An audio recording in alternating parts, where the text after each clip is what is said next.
Hey everyone, welcome back to another hardware news recap for the week, and this one will be recapping a bit of news from the end of the year for 2020 and a couple of items leading into 2021. Cyberpunk is in the list as being on the receiving end of class action complaints and a potential brewing lawsuit. Intel's being pushed to potentially decouple its chip design and manufacturing, its Fabs, from the rest of the company. PlayStation 5 moving 3.4 million units in 1 month, and we'll also be talking about top games by revenue and peak players as detailed by Steam. It's actually really interesting data on the gaming market, alongside a couple of other things like chipset shortages, an M.2 SSD enclosure, and a few others. Before that, this video is brought to you by Drop and the new Drop Enter mechanical keyboard. The Drop Enter 10 keyless mechanical keyboard uses an aluminum housing underside to provide rigidity when typing, and topside, it uses smooth Gator-on yellow or tactile Halo True switches. Drop offers this smaller keyboard in black, white, and two-tone black-green, and calls it a beginner mechanical keyboard for soon-to-be enthusiasts. Learn more at the link in the description below. So first up, some quick GN updates and a bit of discussion about the Disappointment PC Build 2020 video. That's on the channel. If you missed it, go check it out. At least watch the first couple minutes. We worked super hard on that, and Andrew and I spent about 2 to 3 days doing the edit. Came together really fast, but there were long hours on those days, and Andrew killed it with the 3D graphics and the editing on it, so definitely check that out. For the Disappointment PC t-shirts, they sold through the first run. We went ahead and put them up on back order. We're going to do one final run of these. They are on store.gamersnexus.net. So the front of it's got a design of PC components with strike-throughs for inventory notifiers on them, something we've all become familiar with this year. And it's actually the first time that red, other than the Graph logo, has appeared on one of our shirts too, or maybe any of our products.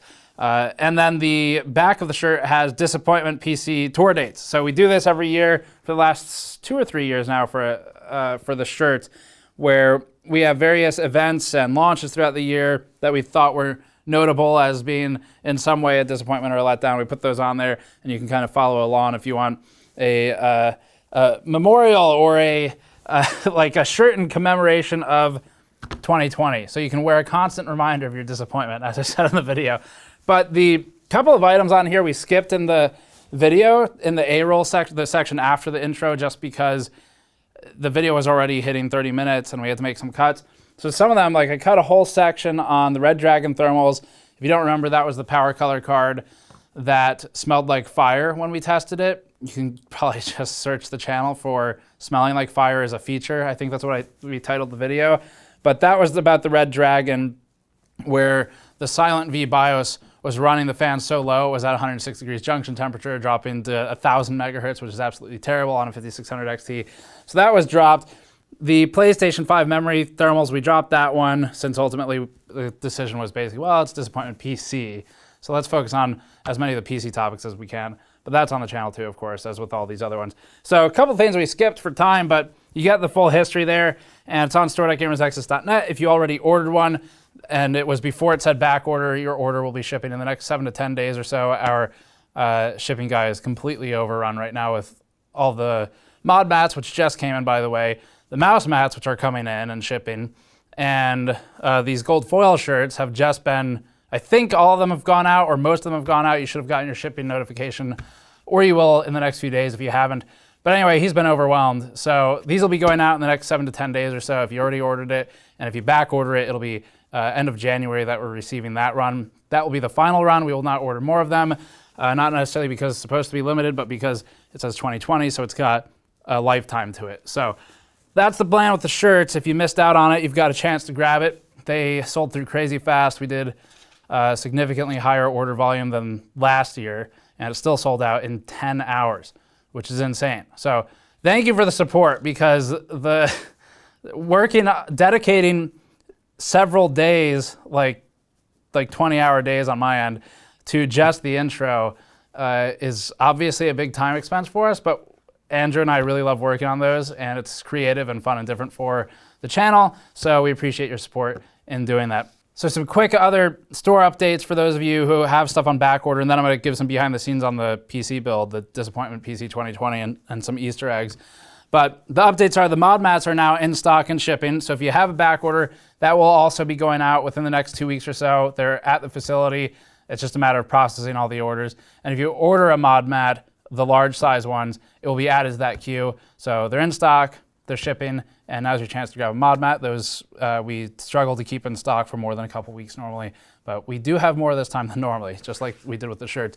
The mouse mats are arriving in a few days from the time this video goes up, so they'll be shipping then if you have a back order on those. That one got delayed because it hit the ports right around Christmas, so mega delay from that, but they're shipping out, and then the gold foil shirts are mostly out, like I said.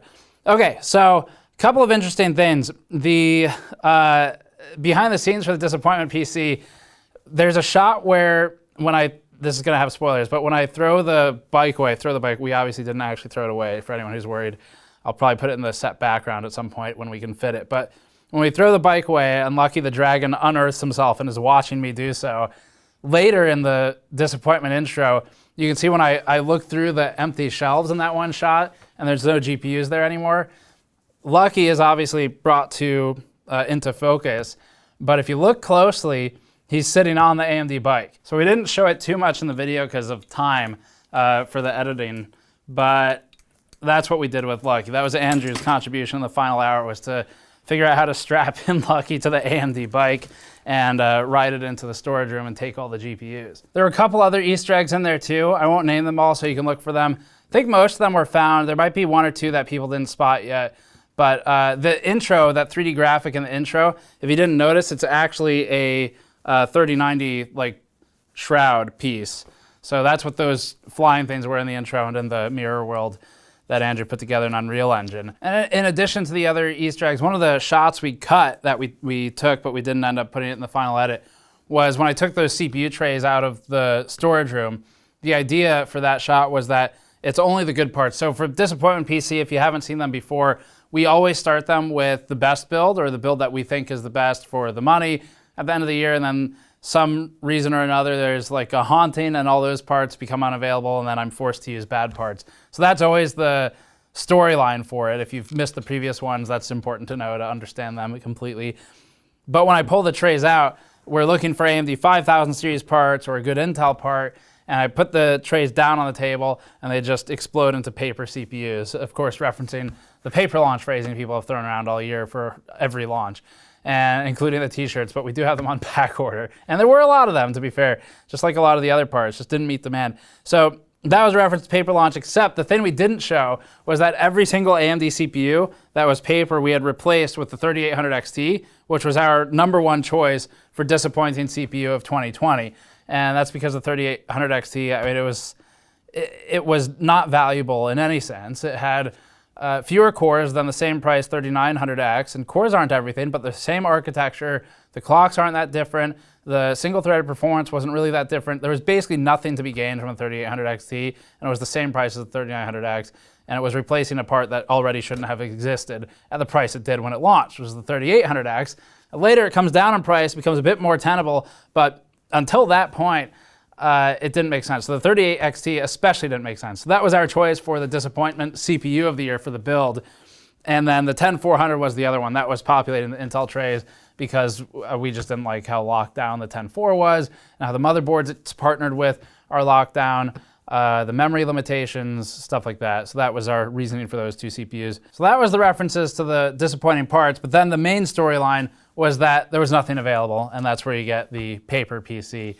And we just slapped something together for that. But a lot of fun. Thanks again for watching it. And check out the video on the channel to learn more about it and to see the intro. All right, first real news item. Cyberpunk 2077 and class action complaints have arrived. The first of Cyberpunk 2077 class action lawsuits have begun the initial stages of, looks like potentially getting filed against CDPR. It's likely the first of a couple. So previously, we saw reports of additional lawsuits brewing over the way that CD Projekt Red handled the launch of Cyberpunk 2077, the delays.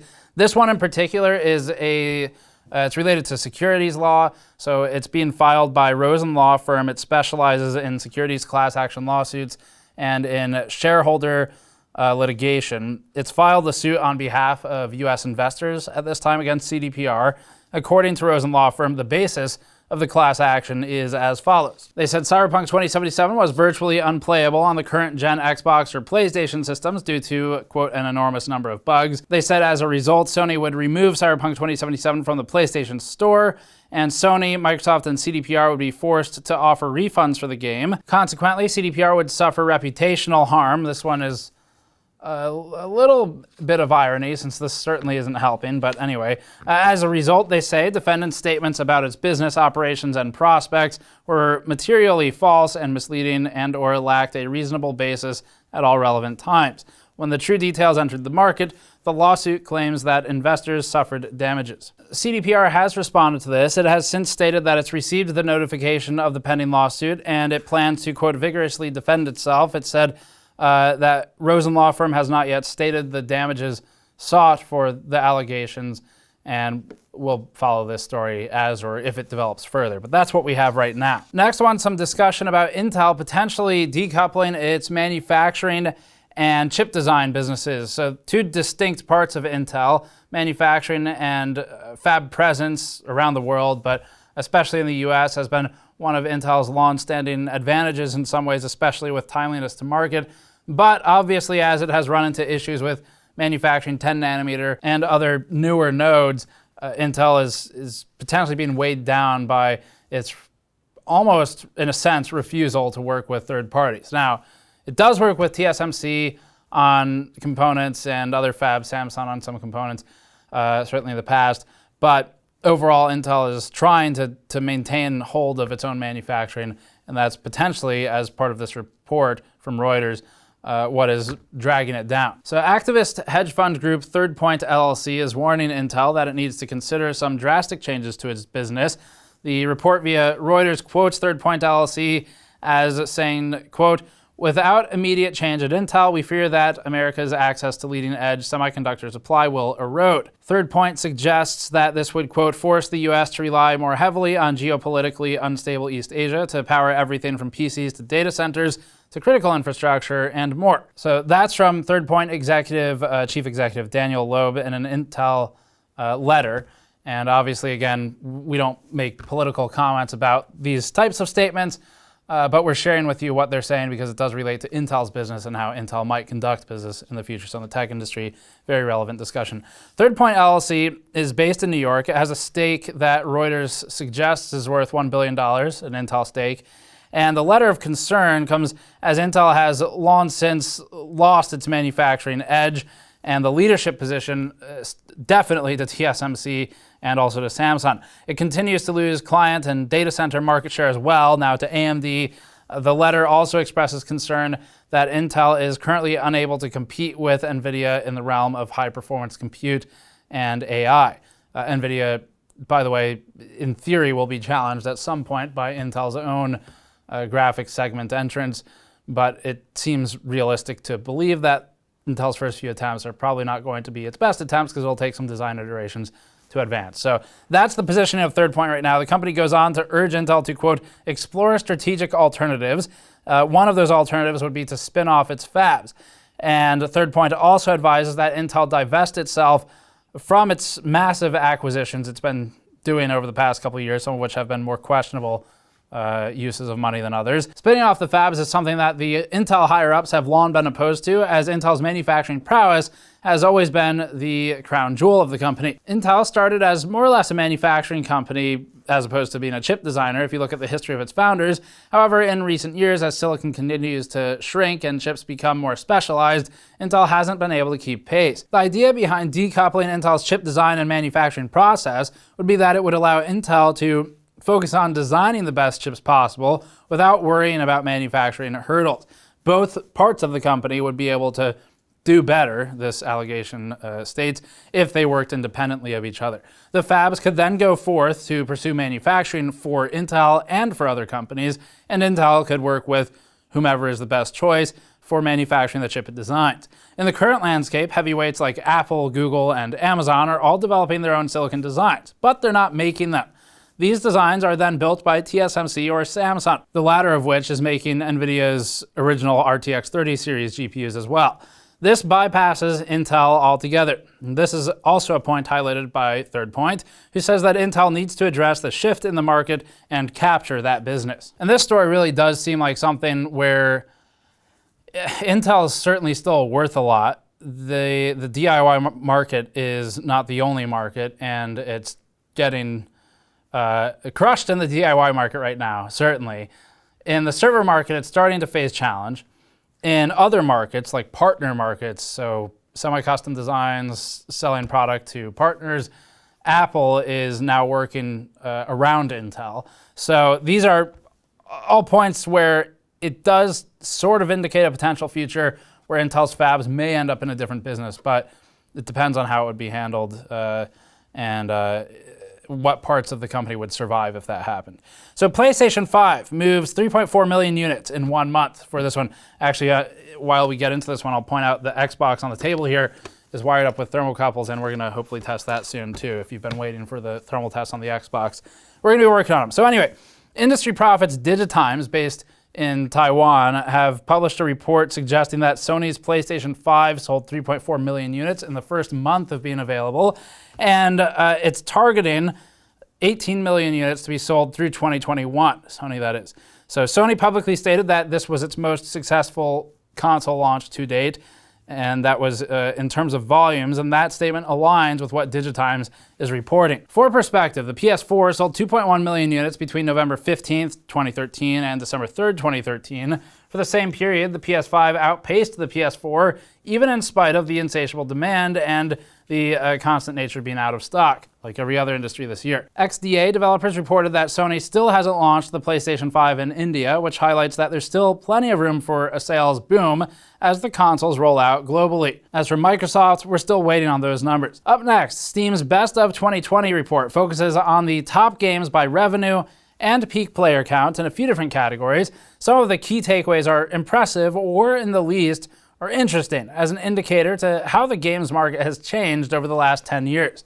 This list is also a great source of potential game recommendations to try out if you're looking for new ones. Categories include top sellers, new releases, most played, that's by highest peak concurrent players, top sellers leaving early access now, top sellers in VR, and top sellers in controller games. Categories ranked by gross revenue also include DLC expansion packs and, from what we can tell, microtransactions through the Steam store and interface. Anywhere Steam can track a sale, that should be included in the game's numbers. Starting with top sellers. Steam ranks these by record label categories like Platinum and Gold, but we're not sure what the qualifications are to reach each label. After Red Dead 2 was 2018's Monster Hunter World, which saw a resurgence in 2020. Perhaps most impressively following this, Twitch Flavors of the Year, Fall Guys, and Among Us both landed on the list in the Platinum category, despite being significantly cheaper per unit sold than many of the other games. This is a combination of high volume, in the case of Among Us especially, and if you look at the reviews of the games, the count of them certainly indicates high volume, and it's also a combination of microtransactions.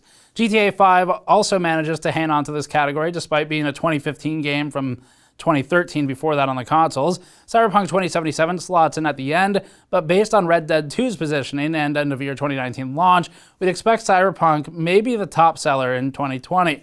Below these, in gold, the top performers were Phasmophobia, ESO, Halo Master Chief Collection, Civ 6, Bannerlord, and a few others. Steam also includes silver and bronze if you're curious to learn more. You can visit Steam or the link in the show notes document to check out the rest. And of course, as a reminder, this is purely based on Steam's numbers, so games which may be exclusive to other platforms like Epic would not be factored in here. For example, Fortnite would be a major one that's not accounted for. And speaking of Epic, the Epic Game Store launcher is accidentally benchmarking PCs now. So it seems that there's a new bug in the Epic Game Store launcher that's been unearthed. There is a hotfix for it posted by Epic Games. It affects CPU usage in particular and was noticed early on with AMD Ryzen CPUs. So a post on Reddit seems to have originally cast light on the issue, with several other users chiming in with their own experiences about the Epic Game Store launcher causing a slowdown on their systems and increasing the T-die temperature. Based on those reports, it seems that Epic Game Store launcher was running some process in the background that was causing CPU usage to spike, and the process seems to have notable impact on T-die. So Reddit user Neon Carbon reported that their R7 5800X temperatures went from 50C to 37C just by disabling the Epic Games launcher. Of course, we'd always caution against trusting random temperature numbers on the internet. Although the drop may be the same, you shouldn't also expect a similar temperature drop because the coolers are different, the environments are different. So usage will impact the temperature and your cooling solution will. So basically it's not just like a Firestrike score that every 5800X should be those temperatures. So don't read into it that way. But Hot Hardware reported that they were able to verify the issue with one of their test benches and saw a similar temperature change on the R9 5950X, and that was with the app just idling, causing a temperature increase apparently. Hot Hardware also noted some data collection processes running in the background. We don't have any further info about that. And as of writing, Sergey Galyonkin, I'm going to go with, who works for Epic Games, has stated that there's a partial hotfix available. There's a link to that in our show notes document, or you can go Google it. But it seems that a full solution is pending. And if you want the hotfix, it's out there. Otherwise, the other hotfix would be to close the application when you're not using it. Up next, Silverstone is set to release an interesting new SSD enclosure, notable for supporting the USB 3.2 20 gigabit per second spec. Other USB 3.2 enclosures do exist, but the ones we could find all support the 10 gigabit per second version of the spec, like the Asus Orion NVMe SSD enclosure. The Silverstone MS12, as it's named, is a USB 3.2 Gen 2x2 Type-C to NVMe M.2 SSD enclosure. The idea, it seems, is to repurpose NVMe M.2 SSDs into external SSDs via this enclosure, which operates via the USB 3.2 Gen 2x2 SuperSpeed USB 20 gigabit per second Type-C interface. That's where we are now. That's where USB-IF has taken us at this point.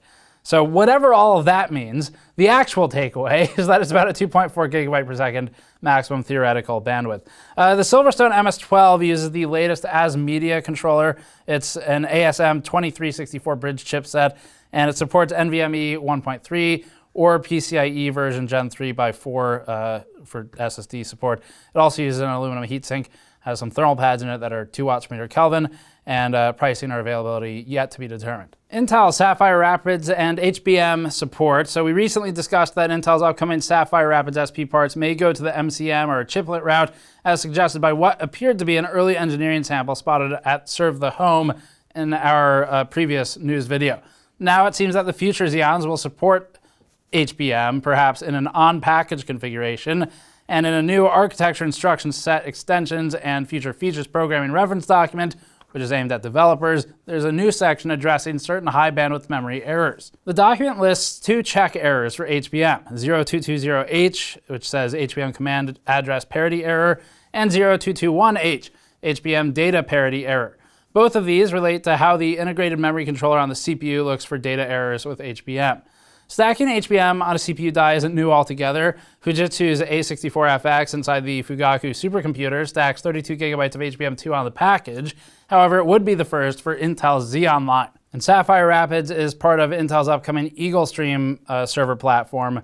These chips would succeed the Ice Lake SP parts if you've been following that. Rumors next for Intel's chipset shortage. This isn't 100% confirmed, but it's been reported on a couple places with some independent confirmation by those outlets.